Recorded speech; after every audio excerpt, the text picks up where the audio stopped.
네, 안녕하세요. 자, 오늘은요, 제31장, 형법 제31장, 약취유인 및 인신매매죄에 대해서, 특강을 좀 해보려고 합니다. 특강인데, 우리 시험이 어제 얼마 안 남았죠? 그죠? 시험이 얼마 안 남았는데, 지금 8월 1일 날 시험 치시는 분, 그죠? 지금 며칠 안 남았단 말이에요. 근데, 제 생각으로는, 이 약취유인죄에 대해서 많이들 좀 우습게 생각하고 공부를 안 하시는 분들이 많아요. 물론 다른 범죄, 재산범죄에 비해서 좀 중요도는 좀 떨어지는 거는 맞습니다. 하지만, 요런 범죄에서 좀 뭔가를 좀 맞춰줘야 좀 점수가 나오지 않을까, 이런 생각이 들어요. 그래서 특히 또 간부후보생 같은 경우에는 이게 언제 나왔었냐면은 16년도에도 나왔었고요. 21년도에도 간부후보생에 바로 약취유인죄 관련돼서 나왔었거든요. 일단 문제 이따가 살펴볼 거고 일단 설명을 좀 해보겠습니다. 현재 287조부터 해서 지금 마지막 지금 여기 나와 있는 296조의 이 세계주의까지 해갖고 이 31장에서 규정하고 있는 전부 제가 저기 갖다가 보여드린 거거든요. 조문을. 자, 일단 조문을 한번 읽어볼게요. 자, 조문을 보면은 요거로 하고 잠깐만요. 자, 287조 미성년자 약취유인죄, 그리고 288조에 추행 등 목적 약취유인 등 이렇게 나와 있어요. 그리고 289조가 인신매매죄거든요. 일단 여기까지가 이 세 개가 일단 중심 메인이다 좀 알아두시고, 이 290조부터는 여기 다치게 한다든지 살인을 했다든지, 그 다음에 292조 같은 경우에는 그 약취유인된 사람을 갖다가 수수했다든지 은닉시켜줬다든지 그 범죄에 협조한 인간들까지 전부 다 처벌한다는 거예요. 그죠? 그리고 그 밑에 이제 보시면은 지금 미수범도 지금 처벌하고 있거든요. 그죠? 예. 그래서 어쨌든 여기에 대해서 좀 설명을 좀 드려보고 싶습니다. 여러분, 이 객체가, 그죠? 범죄의 객체가 미성년이냐? 미성년인데, 예를 들어서, 11세의 어떤 소녀였어요. 그죠? 어린 소녀였었어요. 그런데 그 소녀를, 강간 목적으로, 그러니까 뭐라 그러죠? 가는 목적으로, 예를 들어서, 약취유인을 하게 되면은, 이건 어떻게 되냐는 거예요. 이런 경우에는 미성년자, 약취유인죄가 되는 것이 아니라, 이 목적이 일단 가는 목적이 되기 때문에, 그죠? 이 가는 288조 가는 목적 약취유인죄로 바뀐단 말이에요. 그러니까 이해를 좀 도와볼게요. 자, 여기다가 한번 적어보겠습니다.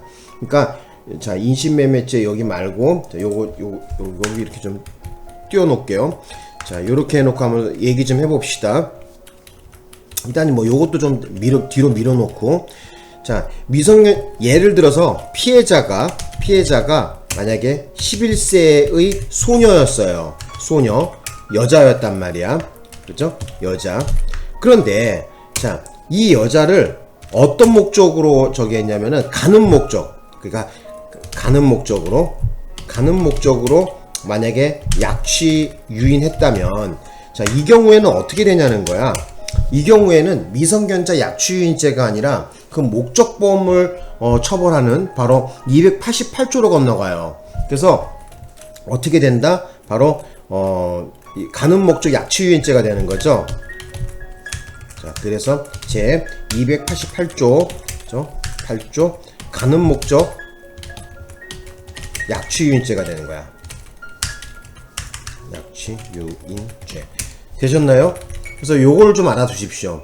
비록 피해자가 미성년이에요. 그죠? 미성년인데 그 미성년을 약취유인할 때, 그죠? 약취유인할 때 그 목적이 뭐냐는 거야. 목적이 가는 목적, 그죠? 그죠? 간음을 할 목적으로 만약에 약취유인했다 이러면은 미성년자 약취유인죄가 아니라 288조에 가는 목적 약취유인죄로 바뀐다는 걸 좀 알아두셨으면 합니다. 되셨나요? 그죠? 요거 좀 매우 중요한 거죠. 그죠? 예, 좀 알아두셨으면 합니다. 자, 그 다음에, 자, 우리가 이제 289조 인신매매죄에 대해서 좀 간단하게 좀, 공부를 좀 해보겠습니다. 자, 인신매매죄. 우리가 사람을 갖다가, 우리가 팔아먹고 뭐 이렇게 사창가에 팔아먹거나 아니면은 어떤 섬마을에 뭐 소금 이런 거 생산하는 곳에다가 팔아먹거나 뭐 그런 거 많이 얘기 들었죠, 그죠? 그래서 사람을 물건처럼 매매한 사람, 자 이런 사람은 7년 이하의 징역에 처하거든요. 그래서 이러한 죄를 갖다 뭐라냐면 인신매매죄다 이렇게 얘기합니다. 그런데 그 인신매매에 있어서도 제2항에서 뭐라 규정하고 있냐면은 추행이나 간음 또는 결혼 또는 영리 목적으로 사람을 매매한 경우에는 1년 이상 10년 이하의 징역에 처한다 이렇게 얘기했어요. 그리고 제3항에 보면은 노동력 착취라든지 성매매와 성적 착취 또는 장기 적출을 목적으로 사람을 매매하게 되면 형량이 더 무겁습니다. 2년 이상 15년 이하의 징역으로 처하고요. 만약에 이것을 국외에 이송할 목적으로 사람을 매매하게 되면은 이 경우에는 사망과 어떻게 되냐 사망과 동일한 형으로 처벌한다 이렇게 얘기했거든요. 네, 그래서 외국에 팔아먹는 것도 사망과 동일한 형으로 처벌한다. 그래서 여기다 좀 제가 적어볼게요. 이렇게 하자. 자 여기다가 제1항 자 인신매매죄 그러니까 289조의 제1항 같은 경우에는 그죠? 추행 간음 뭐 이런 결혼 목적 자 이런 거로 해갖고 여기다 적어보겠습니다. 추행이라든지 아니면 간음 그 다음에 결혼 그 다음에 영리 목적 자 영리 목적 이러한 목적으로 사람을 갖다가 매매하게 되면은 형량이 어떻게 나오냐면은 자 1년 이상 10년 이하로 나와요. 1년 이상 10년 이하의 징역에 처한다 이렇게 나왔거든요. 그런데 제2항으로 한번 봐볼게요. 제2항 같은 경우에는 이 노동력 착취라든지 그러니까 뭐 소금 생산하는 어떤 섬에 팔아넘기는 거 뭐 이런 거 얘기하는 거죠. 그 다음에 뭐 성매매라든지 아니면 성적 착취 그죠? 성매매 또는 성적 착취 성매매와 성적 착취 그죠? 그래서 사람을 납치해 갖고 그죠? 성적으로 뭐라 그러죠? 착취하기 위해서 만약에 인신매매를 했다고 한다면은 2년 이상 15년 이하의 징역이거든요. 그리고 또 하나 자 여기에다가 제2항에서 플러스 되는 게 뭐냐면은 장기 적출 그죠?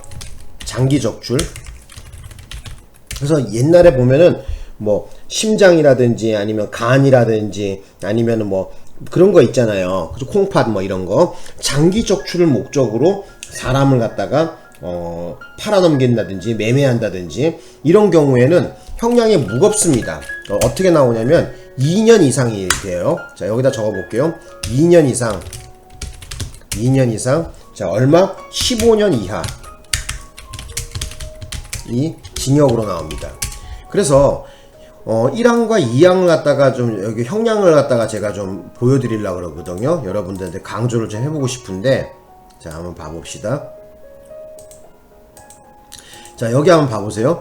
지금 289조에서 인신매매죄에서 보면은 추행이나 간음, 결혼 목적, 영리 목적 이런 경우에 사람을 매매 물건처럼 팔고 사고하는 이런 매매한다고 한다면은 1년 이상 10년 이하의 징역인데 지금 그 2항에 보니까 노동력 착취라든지 성매매라든지 또 그 사람에 대해서 장기를 적출한다든지 이런 것 위에 거보다 1항보다 2항이 더 살벌하고 좀 더 못된 놈 같지 않습니까? 더 나쁜 놈 같죠? 그죠? 그잖아요. 노동력 착취라든지 성매매라든지 이런 거. 그래서 젊은 소녀를 갖다가 무슨 섬에 팔아넘긴다든지 해갖고 성적으로 착취한다든지 성매매를 갖다가 강요한다든지 하는 거. 그죠? 그 다음에 장기 적출이라는 것도 나와 있죠. 그죠? 그 피해자의 장기, 뭐 예를 들어서 콩팥이라든지 간이라든지 이런 걸 갖다가 빼내기 위해서 인신매매를 했다. 그런 목적으로 인신매매했다 이러면은 자 이런 경우에는 보시다시피 2년 이상 15년 이하의 징역으로 나옵니다. 상당히 형이 무겁죠, 그죠? 그래서 어쨌든 자 1항과 2항을 비교했을 때 2항은 가중 요건이라는 걸 좀 알아주셨으면 합니다. 그래서 인신매매 할 때 그죠? 어떤 목적으로 인신매매를 했냐에 따라서 그죠? 바로 형량이 좀 달라진다라는 거. 그죠? 그래서 1항과 2항을 비교할 때 2항이 훨씬 무겁다는 거예요. 그리고 이제 제3항 같은 경우 있는데 제3항에서는 어떻게 규정하고 있냐면 그 국외로 이송할 목적으로 사람을 매매한 경우가 또 있거든요. 그죠? 여기가 국외 이송. 그러니까 외국에 팔아넘기는 거야. 자, 국외 이송할 목적으로 만약에 인신매매를 했다. 이러면은 제2항의 형으로 처벌한다고 합니다. 되셨나요? 그래서 인신매매죄는 1항, 2항, 3항으로 구성되어 있고요. 그죠? 1항은 어떻게 되어 있다? 추행이나 간음, 결혼 목적, 영리 목적이고요. 제2항은 노동력 착취라든지 성매매 또는 성적 착취 또는 그 안에 장기 같은 거, 그죠? 뭐 콩팥, 간 이런 거 장기 적출을 목적으로 만약에 인신매매를 했다. 이러면 그 형량이 그 앞에 형량인 1년이 아니라 2년부터 출발을 하게 되고요. 그리고 최대 형량은 15년 이하의 징역이 됩니다. 그리고 그러한 사람들을 갖다가 해외에다가 팔아넘길 국외 이송 목적이다. 이것도 나쁜 놈이죠. 상당히 나쁜 놈이죠. 이런 경우에는 여기 설명했듯이 여기 이게 사망이네. 죄송합니다. 제가 항을 잘못 적었네요. 조금만 계셔보세요. 자, 요게 2항이었고 조금만 요게 3항이었습니다. 죄송합니다. 자, 요런 경우에 자, 제 1항을 또 안 적었네. 제 1항. 자, 사람을 매매한 자. 자, 그래서 1항, 2항, 3항으로 나누었는데, 자, 지금 여기 보시면은 제 4항에는 지금 국외이송이거든요. 그러니까 외국으로 나가면 어떻게 되는 거야? 이 사람을 갖다가 피해자를 더 찾기가 더 힘들어지겠죠? 그죠? 그래서 이것도 상당하게 무겁게 처벌한다는 거예요. 어떻게 규정하고 있냐면은, 자, 사망의 형으로 처벌한다 그랬어요. 되셨나요? 그래서 그걸 좀 알아두셨으면 합니다. 그래서 인신매매죄는 유독히, 항이 많다는 거예요. 1항, 2항, 3항, 4항까지 존재한다는 거야. 형법에서 이 4항까지 존재하는 경우가 되게 많지가 않거든요. 끽해봐야 뭐 3항까지 정도인데 4항까지 존재하는 것은 좀 별로 없습니다. 그래서 말씀을 좀 드리는데 그 항수가 많다는 것도 좀 중요도가 있다. 저는 이렇게 보고 있어요. 되셨나요? 그만큼 이 인신매매라는 이 범죄를 뭐라 그러죠? 좀 강력하게 빠져나가는 놈이 없이 강력하게 처벌한다. 이렇게 볼 수가 있겠죠. 자, 어쨌든 요렇게 좀 정리 좀 해드렸습니다. 자, 그 다음에 뭐 나머지는 이제 이따가도 설명을 좀 드리겠지만은 지금 제일 먼저 287조를 한번 제가 미성년자 약취유인죄에 대해서 한번 좀 자세하게 좀 공부를 좀 해보겠습니다. 자, 여기다가 좀 적어볼게요. 미성년자 약취유인죄. 이따 구속요건을 여러분 알아야 되겠죠. 구속요건이 어떻게 되냐면 미성년자를 어쩐다? 약취 또는 유인한 사람은 어떻게 된다? 10년 이하의 징역이 처한다. 자, 이렇게 규정하고 있어요. 형량은 10년 이하의 징역입니다. 세죠, 그죠? 중형이죠. 자, 그래서 이제 여기에서 좀 추가적으로 더 설명을 좀 더 드려볼게요. 그래서 여러분들이 지금 여기 보시면은 미성년이라는 거, 그죠? 민법상 미성년을 말하는 거죠, 그죠? 그러면 19세까지 얘기하는 거죠. 20세가 되지 아니한 자를 얘기하겠죠, 그죠? 그죠? 여기다가 20세가 되지 아니한 자, 이렇게 좀 적어볼게요, 그죠?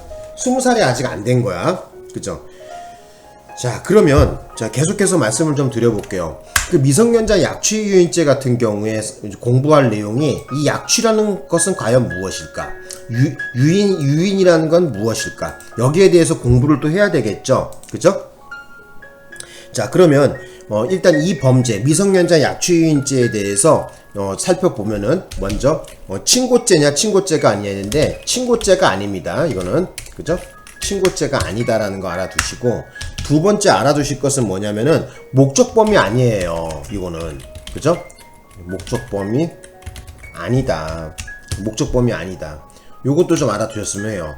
지금 보시면은 여기 보시면은 289조에 나와 있는 인신매매죄 같은 경우에는 영리 목적, 노동력 착취, 성매매 목적, 장기 적출 목적, 이런 목적이 있단 말이에요. 국외이송 목적. 근데 지금 요 287조 같은 경우에는 목적범이 아니에요. 288조도 추행 등 목적 이렇게 나와 목적범이거든요. 근데 지금 287조는 목적범이 아니라는 거예요. 예? 그거 여러분 알고 계셔야 돼요. 여러분들 시험장에서 이거 많이 헷갈려 한단 말이야. 그죠? 그래서 287조 미성년자 약취유인죄는 목적범이 아니라는 것이 매우 중요하다는 거예요. 이거는 언제 시험에 나왔냐면은 16년도 간부후보생 시험에 나왔습니다. 간부후보생 시험에 나왔었고요. 그 다음에 또 알아두실 것은 뭐냐면은 이 경우에 예비훈모는 그러면 어떻게 되느냐? 아니, 미수범 얘기해 볼게요. 미수범. 자, 미수범도 이거는 어떻게 된다? 처벌한다 이거예요. 미수범 처벌. 그죠? 미수 처벌합니다.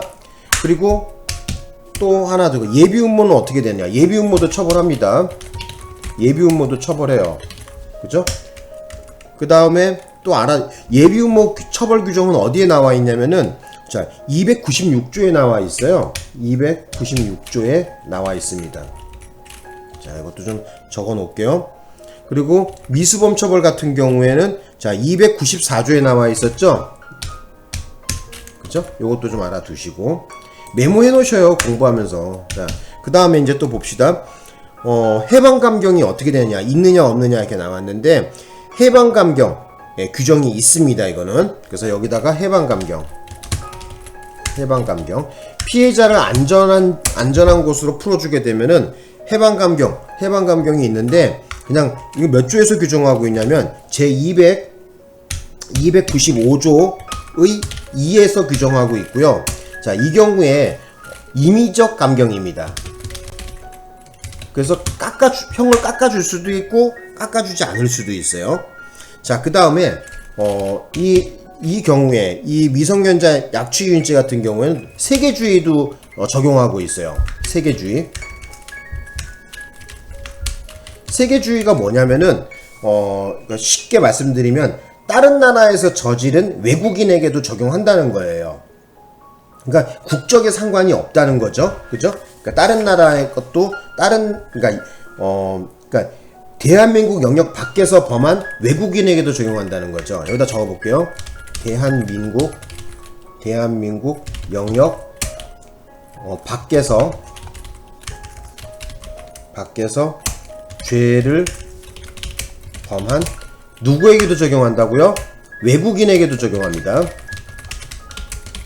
자, 그것도 좀 알아두셨으면 합니다. 그래서 세계주의까지 적용한다. 그래서 미성년자 약취유인죄 같은 경우에 알아두실 것은 요 정도로 좀 제가 좀 정리 좀 하면 되지 않을까, 이런 생각이 드네요. 자, 여기다 좀 작게 해볼게요. 자, 여기서 다 보이게 하려면은, 자, 이렇게 좀 정리하면 되겠나요? 다시 한번 정리하겠습니다. 그래서 미성년자 약취유인죄 같은 경우에, 자, 미성년자를 약취 또는 유인한 사람은 10년 이하의 징역에 처한다 그랬거든요. 그래서 여기서 말하는 미성년자라는 것은, 자, 형사 미성년자가 아니라 민법상 우리가 말하는 미성년자, 20세가 되지 아니한 자겠죠. 19세를 얘기하는 거, 19세까지를 얘기하는 거겠죠. 그죠? 그래서 여기 보시면 친고죄 아니고요. 그죠? 그 다음에 목적범도 아니에요. 간부후보생 시험에 16년도에 나왔었죠.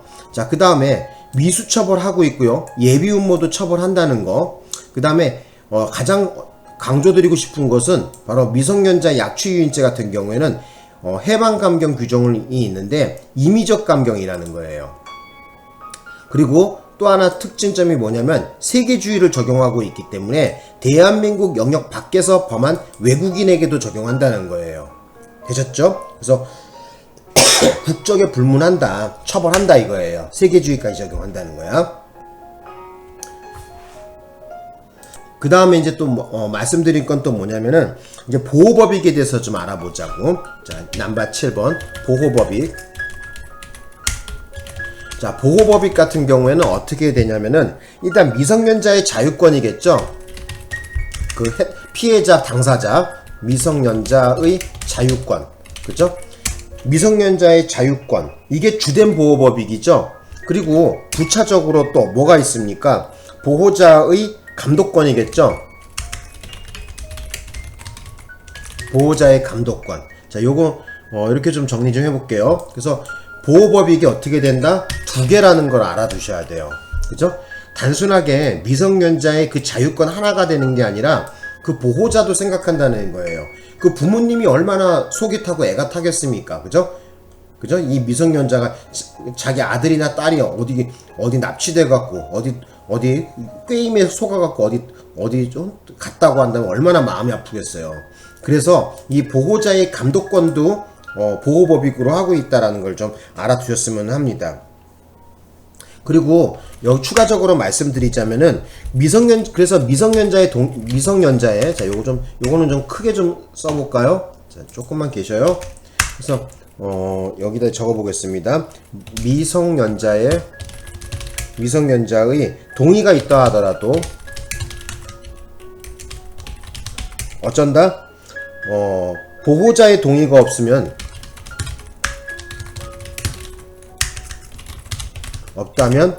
어쩐다? 자, 본죄가 성립합니다.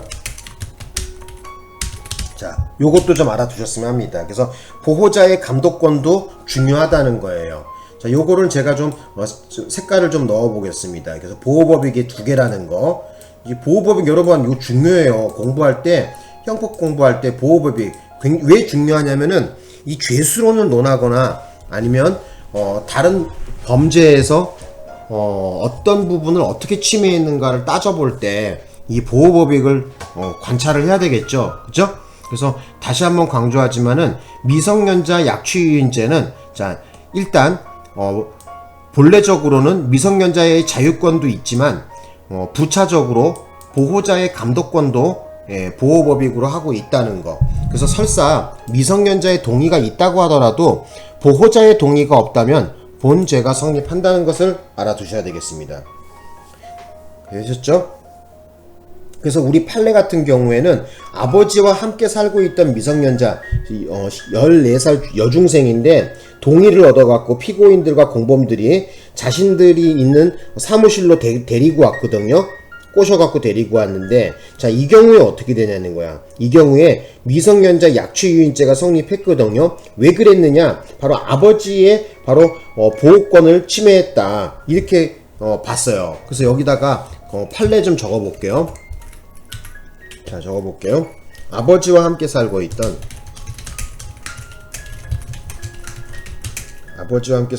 미성년자. 자, 몇 살? 14세 여중생. 그죠? 자, 동의를 얻어 피고인들과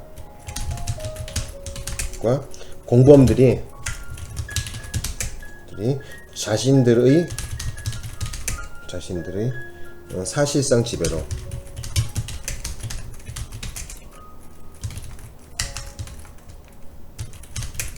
자, 이 경우에 우리 판례는 어떻게 됐냐면은 미성년자 약취유인죄를 인정했습니다.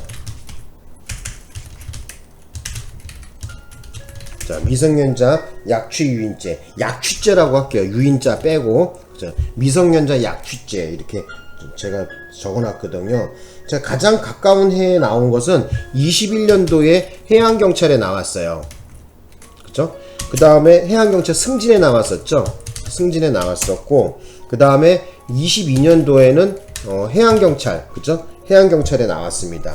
그죠? 해경이라고 적어 놓을게요. 그죠? 알아두셔야 되겠죠. 그래서 여기서 미성년자의 동의는 동의로 보지 않는다는 거예요. 그죠? 왜? 바로 여기 나와 있듯이 보호자의 감독권을 침해했기 때문에, 그죠? 보호법익이 두 개라 그랬잖아. 그래서 설사 미성년자의 이런 자유권을 침해했다고 하더라도, 침해가 아니라고 하더라도 지금 뭐가 지금 침해된 거야? 보호자의 감독권이 침해됐단 말이에요. 그죠? 그 여중생 14세짜리가 그래요, 같이 가요 하고 갔지만, 그죠? 같이 갑시다 해서 여기 나와 있잖아요. 14세 여중생의 동의를 얻었다고 하지만, 설사 얻었다고, 피해자의 동의를 얻었다고 하더라도 뭐다? 바로 보호자의 감독권이라는 것이 있기 때문에 이 경우에 미성년자 약취유인죄가 성립한다는 거예요. 되셨나요? 그래서 여기서 동의는 인정하지 않는다고 봐야 되겠죠? 그쵸? 자, 그렇게 좀 설명을 좀 드려보고 싶고요. 그 다음에 또 하나 알아두실 것은 뭐냐면은, 독자적인 어떤, 사이비 종교 있잖아요. 그죠? 그죠? 자, 여기다가 좀 적어볼게. 자, 사이비 종교. 사이비 종교의 설교에, 그죠? 설교에 현혹되어, 자, 스스로 가출한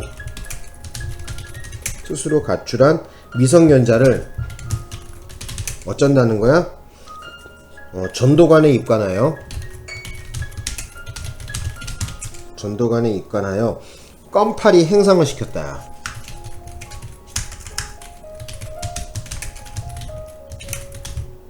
자, 이 경우에 어떻게 되냐는 거예요. 자, 이 경우에도 역시 하자에 있는 의사로 가출을 하게 됐고 보호자의 동의가 없었죠. 그래서 보호 감독권자의 이런 보호 관계를 이탈시켰기 때문에 미성년자 유인죄가 되는 거죠. 그죠? 자, 요것도 좀 알아두십시오. 그래서 판례를 보자면은 일단 이 보호자의 감독권과 관련된 판례는 지금 요 크게 요렇게 좀 보고 있다는 거 좀 알아두셨으면 합니다. 가장 가까운 해에 나온 것은 22년도 해양경찰 간부후보생, 그렇죠? 해경간부라고 적어 놓을게요. 해경간부에 나온 바가 있어요. 되셨나요? 그런 경우 많죠. 그죠? 뭐 사이비 종교 설교 막 하면서 거기에 빠져갖고, 그죠? 이런 데 뭐 종교 시설 이런 데 가갖고 그 사람들이 막 요구하는 대로 거기 뭐라 그래야 돼요? 요구사항대로 뭐 껌파리 같은 거 하고 행상 같은 거 하는 이런 친구들이 있잖아요. 그죠? 네. 어쨌든 뭐 알아두셨으면 합니다. 자, 그 다음에 또 알아두실 것은 또 뭐가 있냐면은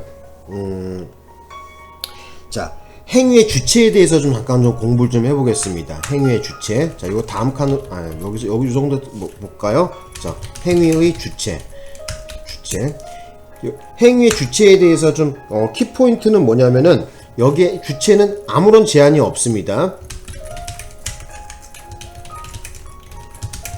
그러니까 뭐 설사 누구도 가능하다는 거야. 자, 미성년자의 친권자도 어쩐다는 거야? 자, 본죄의 주체가 됩니다. 본죄의 주체가 됩니다. 자, 이렇게 좀 정리해 보겠습니다. 그래서 미성년자의 친권자인 경우도 본죄의 주체가 될 수 있어요. 우리 판례에 의하면 어떤 것이 있었냐면은 미성년자의 어머니가 교통사고로 죽었거든요. 자, 요거 적어 볼게요. 자, 이 어머니가 교통사고로 돌아가셨어요. 교통사고로 죽었어요. 그죠? 자, 그런데 아버지가 그 양육을 외조부에게 맡겼어요. 양육을 외조부, 그러니까 엄마 쪽의 아버지, 그러니까 이 미성년자로 입장에서 봤을 때는 할아버지겠죠. 그죠? 외조부에게 맡겼습니다. 자, 외조부에게 맡겼으나 자, 배상금 관련돼서, 그죠? 교통사고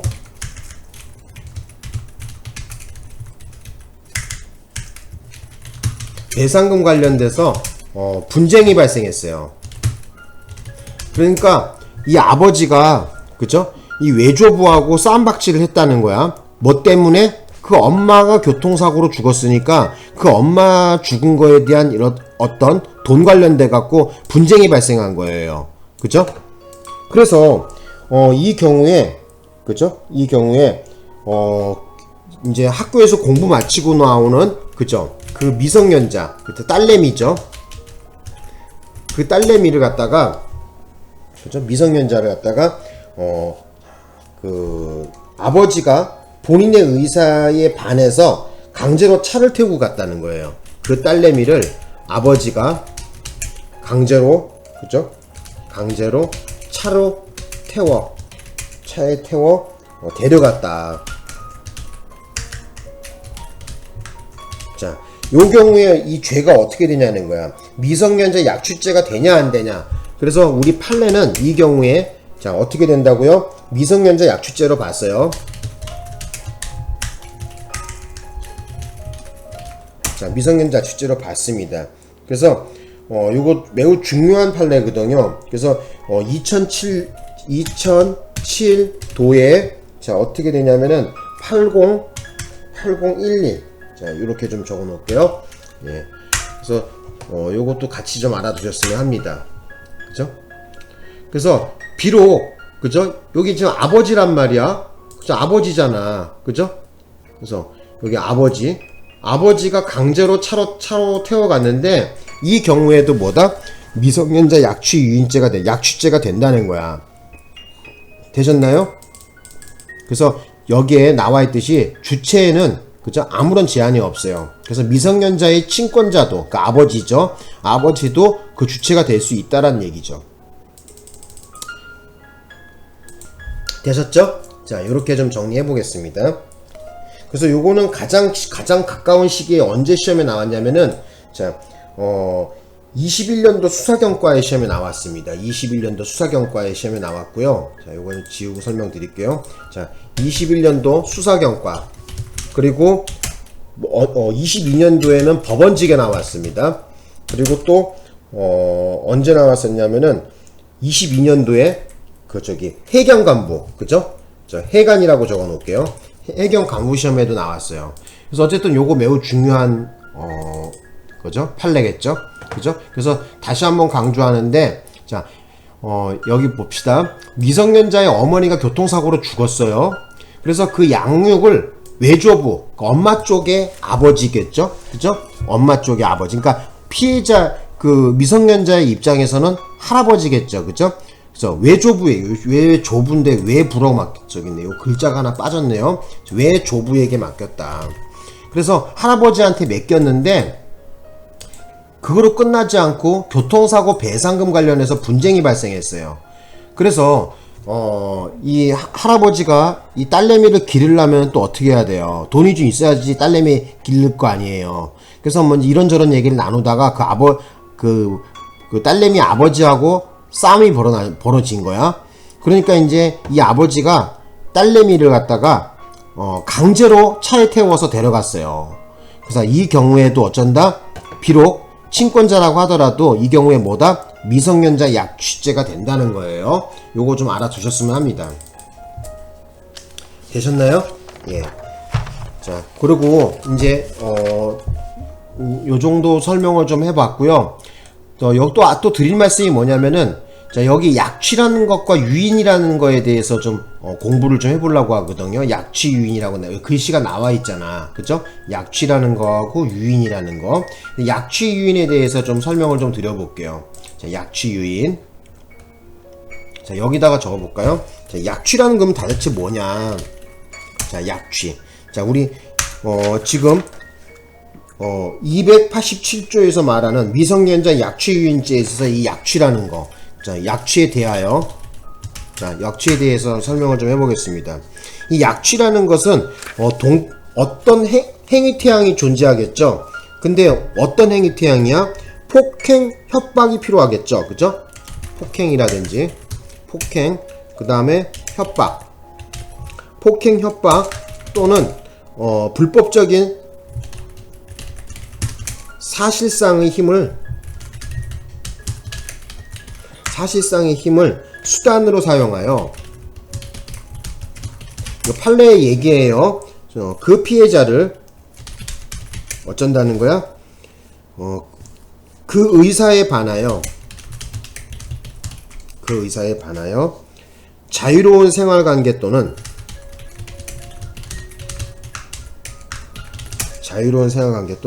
보호관계로부터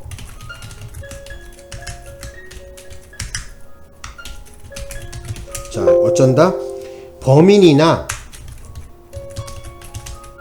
자, 제3자의 사실상 지배하에 옮기는 행위.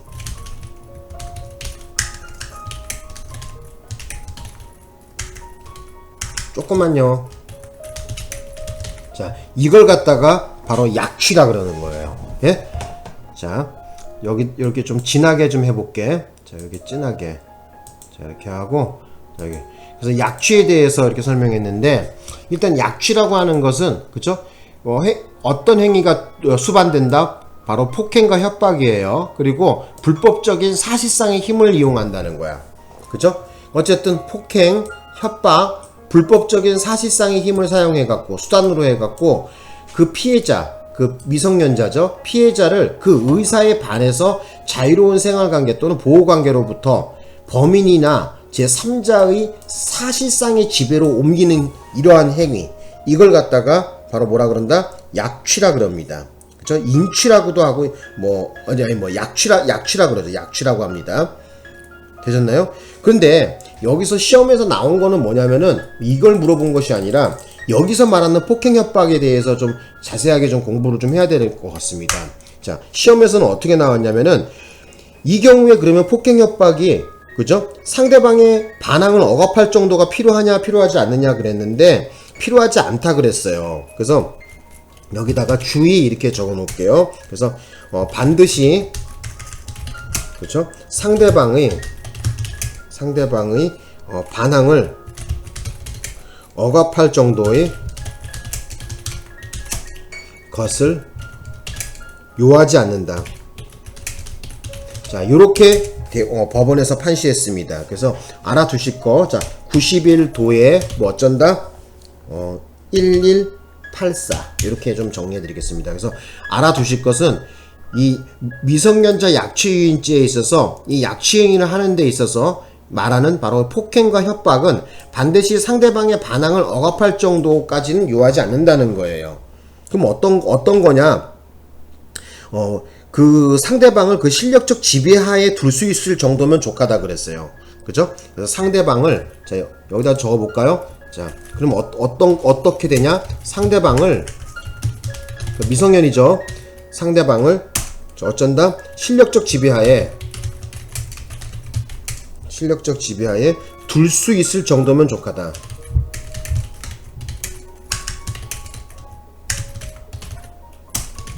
자, 요렇게 좀 알아두셨으면 합니다. 그래서 꼭 좀 당부를 좀 드려보고 싶습니다. 자, 되셨나요? 그래서 다시 한번 말씀드리는데 미성년자 약취유인죄에 있어서 바로 이 약취 행위 태양인 폭행과 협박에 있어 갖고 그 폭행과 협박은 반드시 상대방의 반항을 억압할 정도까지는 요하지 않는 거야. 그럼 어떤 것이면 되냐면은 상대방을 실력적 지배하에 둘 수 있을 정도면 족하다. 예를 들어서 뭐 이런 거겠죠. 너 아빠 말 안 들으면 너 가만 안 놔둬? 하면서 막 겁을 주고 해갖고 애가 쫄아갖고 그죠? 어쩔 수 없이 거기에 수긍하고 그죠? 따라간 경우겠죠. 그죠? 이런 경우를 갖다가 말하겠죠. 그죠? 그래서 다시 한번 말씀드리면 상대방의 실력적 지배하에 둘 수 있을 정도면 되는 것이지 반드시 반항 억압이 필요하진 않는다는 것을 꼭 명심하셨으면 합니다. 자, 그 다음에 그리고 하나만 더. 그러면 어떤 판례가 있었냐면은 자, 가는 목적으로 초등학교 5학년짜리를 갖다가 소매를 잡아 당기면서 우리 집에 같이 가서 잠자자 하면서 데려갔거든요. 자, 이 경우에 미성년자 약취유인죄의 폭행에 해당하냐 하지 않느냐를 봤거든요. 근데 우리 판례 같은 경우에는 이 경우에 바로 폭행으로 봤습니다. 요것도 시험에 잘 나오거든요. 그러니까 알아두셨으면 합니다. 그래서 미성년자를 소매를 잡아 끌면서 자, 여기다 판례라고 적어 놓을까요? 판례 해놓고 자, 미성년자의 소매를 잡아 끌면서 어떻게 했다고? 자, 잡아 끌면서 우리 집에 가서 같이 자자. 자, 요렇게 그죠? 우리 집에 가서 같이 자자. 응? 이렇게 했을 때 그래서 미성년자 약취 가능 그러니까 이제 미성년자 약취인죄 된다. 자, 이 경우에 같이 자자고 했으니까 뭐야? 이건 성폭행하려고 하는 거죠? 그러니까 뭐야? 이거는 가는 목적 약취유인죄겠죠, 그죠? 그래서 가는 목적 약취유인죄에 폭행에 해당한다 이렇게 봐야 되겠죠.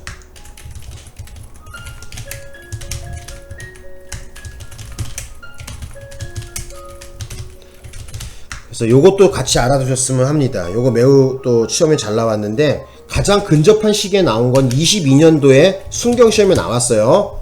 알아두셨으면 합니다. 그래서 우리 집에 가서 같이 자자 사건 꼭 좀 알아두십시오.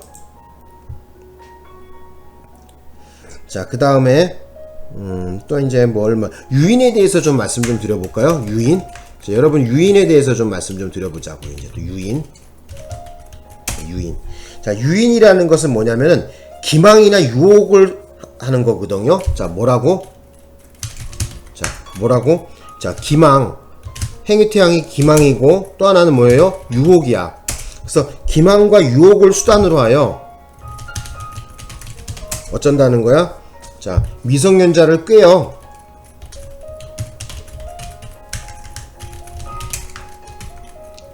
꾀어라 이렇게 꾀어. 응? 꾀어. 어떻게 한다? 하자 있는 의사에 따라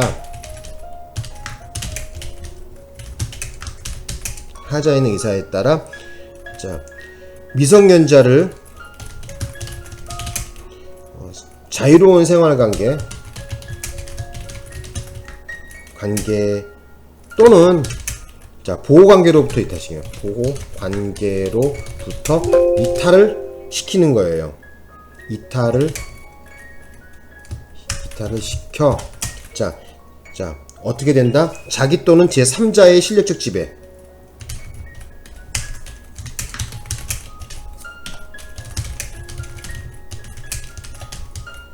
실력적 지배의 하에 옮기는 거. 자, 요런 걸 갖다가 바로 유인이라고 그래요. 그래서 여기서 말하는 사실적 지배라고 하는 것은 미성년자에 대한 물리적, 실력적인 지배 관계를 의미한다. 그죠? 여기다 적어 볼게요. 여기서 사실적 지배라 함은 어쩐다? 바로 미성년자에 대한 물리적, 실력적인 지배 관계. 자, 요렇게 대법원에서 판시했어요. 98도에 자, 어쩐다? 690. 자, 그것 좀 알아두셨으면 합니다. 요 가장 가까운 해에는 언제 시험에 나왔냐면요. 자, 요것이 21년도에 법원직에 나왔어요. 예, 그것도 좀 알아두십시오. 되셨나요? 그래서 이 유인에 대해서도 여러분들이 좀 공부를 좀 해야 되지 않는가 이렇게 좀 보겠습니다. 되셨나요? 자, 다시 한번 읽어볼게요. 유인이 뭐라고? 어떤 걸 수단으로 해? 기망 또는 유혹의 수단으로 해서 미성년자를 꾀해서 하자 있는 의사에 따라서 미성년자를 자유로운 생활관계 또는 보호관계로부터 이탈을 시키는 거예요. 그래서 제3자, 자기 또는 제3자의 실력적 지배하에 옮기면 되는 거예요. 그죠? 예. 여기서 말하는 사실적 지배라고 한다는 것은 미성년자에 대한 물리적, 실력적 지배 관계를 말한다. 예. 그거를 알아두셨으면 합니다. 되셨나요? 벌써 40분이 지났네요. 그죠?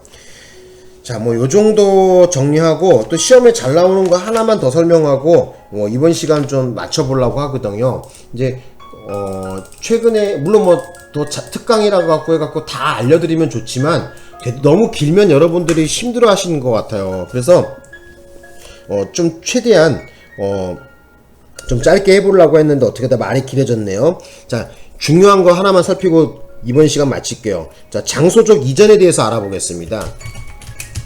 자, 이전. 자, 장소적 이전에 대하여. 자, 요거 이렇게 좀 적어볼게요. 장소적 이전. 그러니까 그 미성년자를 갖다가 그죠?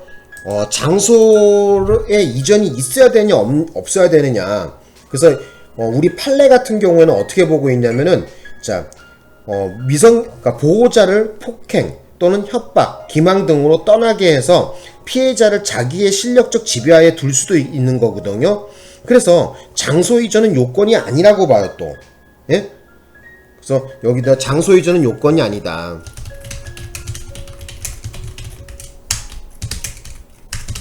자, 그렇게 좀 알아두셨으면 하고, 대표적인 판례를 한번 설명을 좀 드려보겠습니다. 이게 어떤 거냐면은, 미성년자가 혼자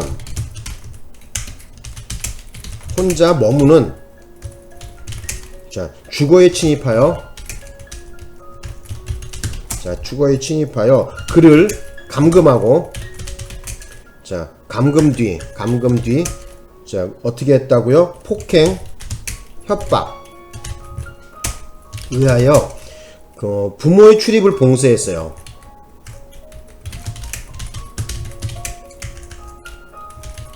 부모의 출입을 봉쇄. 부모의 출입을 봉쇄해갖고, 그죠? 예. 자, 이 경우에, 엄마가 못 들어오게 하는 거야. 그죠? 그리고 엄마나 아빠가 못 들어오게 하고, 자, 미성년자와 부모가 거주하는 주거에 침입해서 부모만 강제로 퇴거시키고 독자적인 생활관계를 형성하게 있다면은 비록 장소적 이전이 없다 하더라도 미성년자 약취죄에 해당한다 그랬거든요. 자, 여기에 요걸 한번 적어 볼게요. 자, 봉쇄하거나, 자, 또 하나는 어떤 게 있다고? 자, 미성년자와 부모가 거주하는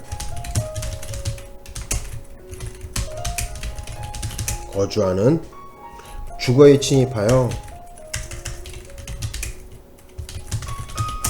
침입하여 부모만을 강제로 퇴거시키고,